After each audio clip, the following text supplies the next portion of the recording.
দুনিয়াতে যেই আহাল পড়ছে একটা টেহাও তো নাই আমার পকেটে যে আমি একটা বিড়ি কিনা খামু। আমার তো আবার বিড়ি না খাইলে মাথাই ঠিক থাকে না। আর আমার বাপটা হইছে টাকা পয়সা চাইলে তো টাকা পয়সা দেয়ই না। আর আমি যখনই টাকা চাই তখন আমার বাপে কানেই শুনে না। বিড়ির নেশায় তো আমার প্যান খুলে যাইতেছে। এখন যে আমি কি করমু আমি তো কিছুই বুঝতে পারতাছি না। বিড়ি তো আমার খাওয়াই লাগবো। দোকানদার কাকার কাছে যাই, দেখি বিড়ি বাকি আনতে পারি কিনা। এর আগে তো বাকি নিয়ে যেই চেষ্টামি করছি টাকা তো দিতেই চাই নাই। পরে খুব কষ্ট মষ্ট করে কাকা আমার কাছ থেকে টাকা নিছে। এখন কি আমারে বাকি দিব?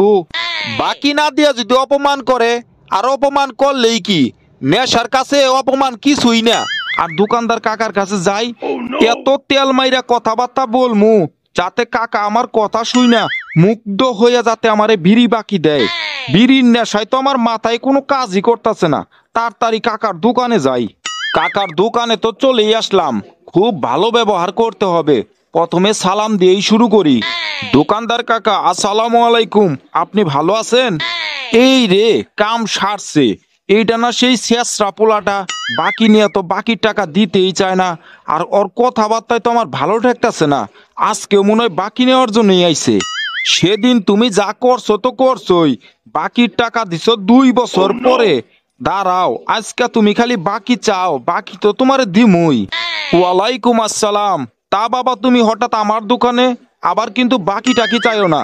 আমি কিন্তু তোমার জন্য বাকি দেওয়াই বন্ধ করে দিছি। আরে দোকানদার কাকা, এখনো কি আমাকে দেখে আপনার গরিব মনে হয়? এই চেঙ্গু আর গরিব নাই। এই চেঙ্গু এখন অনেক বড় লোক। আর আমিও বাকি খাওয়া বন্ধ করে দিছি। টাকা থোয়ারই জায়গা পাই না, শুধু শুধু বাকি খাইয়া কি লাভ? বাপরে বাপ, এই শেষরা পোলা বলে কি? আগে ডার্বি সিগারেট কিনার টাকা থাকতো না, মোটর বিড়ি কিনা খাইতো, আর হঠাৎ এত বড় লোক হয়ে গেল। এত টাকা কই পাইলো? এখন বলে টাকা থোয়ার জায়গাই নাই, নাকি ছিনতাই করা ধরলো? বিষয়টা তো খুব চিন্তার। তা বাবা, তোমার কাছে তো আগে ডার্বি সিগারেট কিনারই টাকা থাকতো না, খাইতা তুমি মোটর বিড়ি কিনা। তা তুমি হঠাৎ এত বড় লোক হইলা কিভাবে? বিষয়টা একটু খুলে বলো তো আমার কাছে। কি ব্যাপার কাকা, আমি হঠাৎ করে বড় লোক হইলাম সেই কথা আপনি জানতে চাইতেছেন কে? আপনিও কি বড় লোক হওয়ার ধান্দা করতেছেন? না না বাবা, এসব তুমি কি বলতেছ? আমার এক ঠ্যাং চইলা গেছে কবরে, আমি আর বাঁচমুই কয়দিন। এখন আর এত বড় লোক হয়ে আমার আর কি লাভ? কিন্তু বাবা, তুমি যে হঠাৎ করে ফকির থেকে বড় লোক হয়ে গেলে সেটাই একটু জানতে মনে চাচ্ছে। বুঝতে পারছি কাকা, বুঝতে পারছি। তাহলে তো আপনাকে ঘটনাটা খুলেই বলতে হবে, আমি কি করে হঠাৎ করে বড় লোক হলাম। তার আগে কাকা একটা ব্যঞ্জন সিগারেট দেন। সকাল থেকে একটা বিড়িও খাই নাই। বিড়িটা খাইতে খাইতে ঘটনাটা খুলে বলি।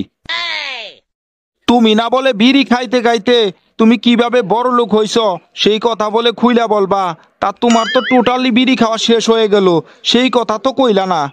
আরে কাকা, আমি তো এইটাই চিন্তা করলাম বিড়ি খাইতে খাইতে, যে এখন তো দিনের বেলা, আমি যদি বড় লোক হওয়ার গল্প যদি এখন করি, দেওয়ালেরও তো কান আছে। তাই আমি চিন্তা করলাম যে রাত্রের বেলা বলবো, যখন আপনি দোকান বন্ধ করবেন তখন একবার রাত্রে আসবো, তখন আপনাকে বড়লোক হওয়ার গল্প শোনাবো।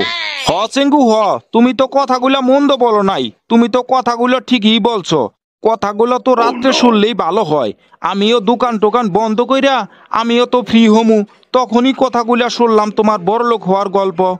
আচ্ছা কাকা, তাহলে কিন্তু ওই কথাই রইলো, আমি কিন্তু রাত্রেবেলা আসতেছি। আর কাকা, আরো 5টা ব্যঞ্জন সিগারেট দেন, আমার তো বাড়িতে যায় খাইতে হবে। আচ্ছা ঠিক আছে, এই যে নেও আরো 2টা বিড়ি। আগের একটা আর এখনকার হলো 2টা, এই হলো 3টা বিড়ির টাকা দাও।